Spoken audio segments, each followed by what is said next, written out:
Welcome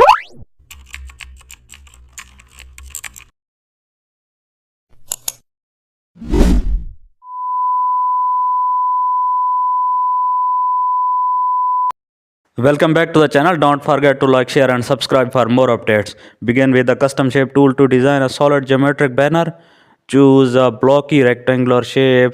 Place it across the top area as the main banner. Scale it until it stretches cleanly across the width. Add a second smaller banner beneath it. Reduce its opacity for contrast. Fill the top banner with a bold gradient. Also apply a stroke to define the edges sharply.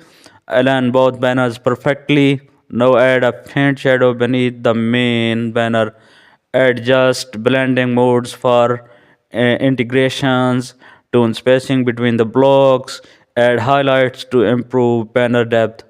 Clean up margins for neatness.